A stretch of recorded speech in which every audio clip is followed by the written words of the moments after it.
इस बच्ची ने मेरे ख्याल में जो क्वेश्चन किया है ना, मैं समझता हूँ कि पाकिस्तान के हर ज़ी शऊर बच्चे का यही सवाल है। इस अकेली ने नहीं किया ये सवाल। हर ज़ी शऊर मुसलमान का सवाल यही है कि भई इस वक़्त मुझे मैं सच्ची बात आपको बताऊँ, मैं खुद भी सोचता हूँ मैं करूँ क्या? मैं क्या करूँ? इस पे थोड़ा थोड़ा मैं बात बताने आप लगा बताओ। जी। थोड़ा मैंने इस ना पे बताया ना कि आप जत्थे बनाएँ मस्जिदों को प्रेशर में डाल के पार्लियामेंट हाउस को प्रेशर डालें कि इस्लाम का तकाज़ा देखें गवर्नमेंट कॉलेज लाहौर या अल्लामा आईबीए ने नहीं इस्लाम के प्रेशर डालने। वो इस्लाम के लिए वो लिबरल आर्ट्स के क्रीडो के ऊपर काम करते हैं। वो इस्लाम को खुद कहते हैं हम नहीं समझ सके या समझ हमने आउटसोर्स कर दिया इस्लाम मुसलमानों को। मैं हमेशा से मुसलमानों को ये अपील करता आया हूँ कि इस वक़्त पाकिस्तान में सिर्फ़ एक चीज़ कांस्टेंट है और वो है जुम्मे के वक़्त मुसलमानों का जम मस्जिद में जमा होना। माशाअल्लाह अल्लाह ताला इसको कायम रखे। ये वाहिद इंस्टीट्यूट है जहाँ पे कौम जमा हो रही है हफ़्ते में 1 दिन। काश ये 5 दफ़ा रोज़ा जमा होती मगर चलें अभी तक ये है। अब इस्लाम अगर तो फ़लस्तीन इस्लाम का मसला है, जो कि है इस्लाम का मसला, तो आप इस्लाम के कस्टोडियंस को ही ठहराएँगे ज़िम्मेदार कि भैया हमें आपको हम देखें कोई ये रॉकेट साइंस नहीं है कि बच्चे इस वक़्त मुफ्तियान को देख रहे हैं कि भैया हमें बताएँ मसला फ़लस्तीन में क्या करें। सही। आप मुफ्तियान को चाहिए था पॉलिटिकल प्रेशर पूरी की पूरी कौम को मोबाइल करते हैं कि भाई पार्लियामेंट हाउस में कि बिल इस वक़्त बिल साइन करना ज़रूरी है। इस वक़्त ये प्रेशर पार्लियामेंट हाउस पे डालना ज़रूरी है। तौहीन सहाबा का बिल कैसे प्रेशर आगे किया था? एलजीबीटी के खिलाफ का बिल ये मदरसों के नहीं प्रेशर डलवाया था और सही डलवाया था। यही काम है, यही सियासत है इस्लाम में। अब जब इस तरह की बारी आई है तो हमने ये सारे के सारे मामलात को दिल में बुरा जानने के ऊपर इत्तेफाक कर लिया बिकॉज़ तौहीन सहाबा के ऊपर या एलजीबीटी के ऊपर जान की नौबत नहीं थी। यहाँ पे आता है वाहन नंगा होके ज़ाहिर आ रहा है कि भाई कौन-सी चीज़ का डर है तुम्हें मौत का? तो ये वाहन है। दुनिया का प्यार है तो ये वाहन है। तो अगर वाहन नवाज़ शरीफ इमरान खान को तो मैं समझ सकता हूँ उन्होंने कभी कुरान नहीं ऐसे कुरान उठा के नहीं बुलाया अपनी तरफ या हराम या हलाल का लफ्ज़ नहीं बोला उन्होंने। ये इसलिए सारा का सारा सेना मस्जिद के सर पे गिरता है कि भाई फ़लस्तीन का मामला है ये दीन का मामला है। अब इस वक़्त हमें पॉलिटिकल मूवमेंट करनी ज़रूरी है और इस तरह की बच्चियाँ अपनी अल्लाह की कसम जान देने के लिए तैयार हैं और एक सेकंड के लिए तरद्दुद नहीं करेंगी बच्चे। और अगर कौम इस लेवल पे तैयार हो गई हो, इससे अगर 1% भी तैयार हो ना तो लोग सदर वज़ीर-ए-आज़म बन जाते होते। हमारी कौम तो इस लेवल पे तैयार हो गई और हमसे फ़लस्तीन का मामला नहीं डील हो सका और 25 करोड़ बंदे, वो 20,000 हमास के बंदे बगैर किसी बंदूक बम और एटम बम के, बगैर किसी जीप और हैवी मशीनरी के, सिर्फ ईमान की ताकत के ऊपर दुनिया के सबसे ताकतवर आर्मी के खिलाफ अपने हत्थे लड़ रहे हैं और हम कह रहे हैं हमारे पाकिस्तान के मौशी हालात ऐसे हैं और हमास से बुरे हालात हैं हमारे मौशी। ज़रा सोचें तो सही, इससे बुरे हालात हो सकते हैं किसी के जितने हमास के हैं, मगर फिर भी खड़े हो। अपनी बच्चियाँ अल्लाह के ताला के हुज़ूर ऐसे पेश करते हैं, मुस्कुराते हैं जब बच्चा ख़्याल है शहीद कि होता वलक़द नसरकुमुल्लाहु बिबद्रिन व अंतुम अज़िल्ला। है। बिल्कुल और ये नुसरत कोई बाय चांस नहीं होता, अल्लाह ताला इसका फ़ॉर्मूला भी बता दिया हुआ है हमें और फ़ॉर्मूला सियासी है। इसलिए कह रहा हूँ दीन का मतलब जब तक हम सियासत में नहीं डालेंगे ये फ़ॉर्मूला पूरा ही नहीं होगा। हुँ। जब दीन का मतलब सियासत में डालते हैं इस्लाम वेक्टर बन जाता है और जब वेक्टर बनता है तो पूरी कौम कनेक्ट हो जाती है आपस में। स्केलर प्रॉपर्टी स्केलर क्वांटिटी और एलिमेंट्स में आपस में कोई कनेक्शन नहीं बन सकता। इन्नमल मुमिनूना इख्वतन का मतलब ये था कि किसी एक पर्पस पे इकट्ठे होंगे, वरना एक दूसरे की मोहब्बत में थोड़ी इकट्ठे होंगे हम। वरना वो इन्नमल मुमिनूना क्यों होता? वो तो फिर पूरे के पूरे बन्नो इंसान एक दूसरे से मोहब्बत करने के लिए हम बैठे हुए हैं। हमने कोई इस्तक़सा तो नहीं किया हुआ कि गैर मुसलमान इससे मोहब्बत ही नहीं करेंगे। याद रखिएगा हमारी जो आपस में जत्थाबंदी है इस्लाम की वो एक खास पर्पस और डायरेक्शन के ऊपर हमें इकट्ठा करती है। मैं और आप मुसलमान होने के सिर्फ शक्ल की वजह से नहीं एक दूसरे से प्यार करते। मुझे पता है आप मेरी मुसीबत में उस वजह से जान बचाएँगे जिस वजह से मैं अल्लाह से कनेक्टेड हूँ। Very right, very right. वरना तो मदर टेरेसा ने बहुत बड़े काम किए हैं और माशाल्लाह किए हैं, किसी शक में नहीं। मगर याद रखिएगा मैं एक मुसलमान से किसी और वजह से अच्छाई एक्सपेक्ट करता हूँ और गैर मुस्लिम से किसी और वजह से। ये जब वजह बदलती है तो ऑल ऑफ अ सडन मेरी एक सियासी तहरीक बन जाती है उसके अंदर। सियासी क्यों मैं बोल रहा हूँ, हमने तो सियासत का लफ्ज़ बहुत ही एक डिमीन कर दिया। मेरा नबी सियासतदान है, वो वाली सियासत को समझे जो अली बिन अबी तालिब और उमर ख़त्ताब ने की है।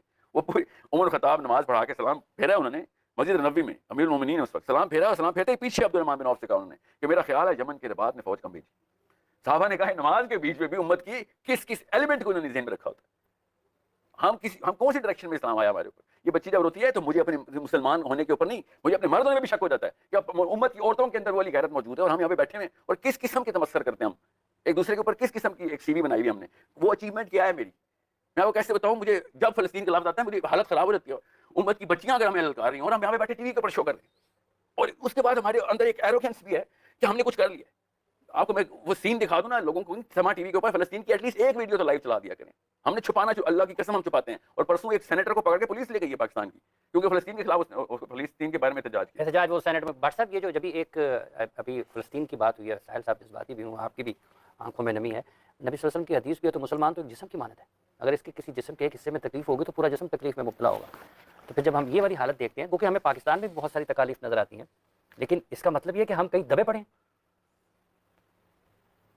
जैसे अभी साहिल भाई बता रहे थे कि मुसलमान तो हदीस में आता है कि मुसलमान तो बगैर मकसद के किसी चीज़ पे जमा होता ही नहीं। मुसलमान जब भी जमा होगा किसी मकसद पे होगा। तो मकसद हमारा असल में वो हम कहते हैं वो बात भूलते हम इतनी दूर इतना भूल गए हैं कि हमें ये भी याद नहीं कि कुछ भूले हुए हैं। ये जो साहिल बातें कर रहे हैं एक्चुअल बात तो यही है, बात तो यही है। लेकिन अब ये बात तो यकीन करो जो बातें कर रहे हैं समझ में नहीं आ रही है क्या कह रहे हैं ये। एक एक बहुत बड़े तबके को तो ये समझ नहीं रही कि ये कहाँ कौन सी बातें कर रहे हैं। हम तो चाहिए था कोई तस्वीर दसो, रोजाना मुझसे लोग फोन करके पूछ रहे वजीफा थे दस वो वजीफा दस दो जी, वो वजीफा दस दो जी, कोई दसो कि घर दे ठीक नहीं है, ये फलाना नहीं है, मांगो को बता दें। वो कोई ये बात जानने को तैयार, ये सवाल बच्ची ने किया, अल्लाह इसको जजा दे, वो कोई सवाल करने को तैयार ही नहीं है कि मसला क्या है। मसला जब तक हम उस कॉज पे खड़े नहीं होंगे जिस कॉज पे अल्लाह ने हमें खड़ा किया है, जिस बात पे हुजूर अकरम सल्लल्लाहु अलैहि वसल्लम ने खड़ा किया था, उसको अगर गौर करें तो हुजूर अकरम सल्लल्लाहु अलैहि वसल्लम अभी थोड़ा सा ही कुछ हुआ था, यानी थोड़ा सा इस्लामी आया था तो कुछ लोग इधर जा रहे थे लड़ने को, उधर जा रहे थे, उधर जा रहे थे। वो ये तो जब तक दुनिया में अभी अभी अमेरिका कहते हैं ना, अमेरिका अमेरिका अमेरिका करते हैं, तो अमेरिका को अगर आप गौर से देखें तो अमन अमन की बातें करते हैं, तो वो कहीं ना कहीं उनकी फौजें लड़ी रही होती हैं, हर वक्त लड़ी होती है। हर एक्चुअली 119 मुल्कों में बात खोला हुआ अमेरिका ने, सिस्टम नाफिज करने का तरीका एक ही है। और शुरू में अगर देखें आप, शुरू में शायद आप शुरू में देखो अगर उमर रज़ी अल्लाह के ज़माने में किसी ना किसी जगह पे हर वक्त, बल्कि हर वक्त कहीं ना कहीं कोई ना कोई लश्कर काम कर रहा होता। ये हमारा काम है, ये हमारा काम है। 83 सरिये खाली मेरे नबी सल्लल्लाहु अलैहि वसल्लम ने भेजे हैं, 35 में खुद शिरकत की है। हमने ना हमने साइकोलॉजी, इंसान की नफ्सियात के ऊपर काम नहीं किया कि पूरी कौमें बाय द वे, ये मुसलमान नहीं, हर गैर मुस्लिम कौम ने अपनी इंतजामी अमूर को पकड़ के रखने के लिए ये तनसीब जरूरी समझी और की है। वरना इंसान अपनी शुतर पे मार छोड़ेंगे, या मेरी नसीहत अभी चलना होता काम, तो फिर तो अंबिया किस लिए आए थे?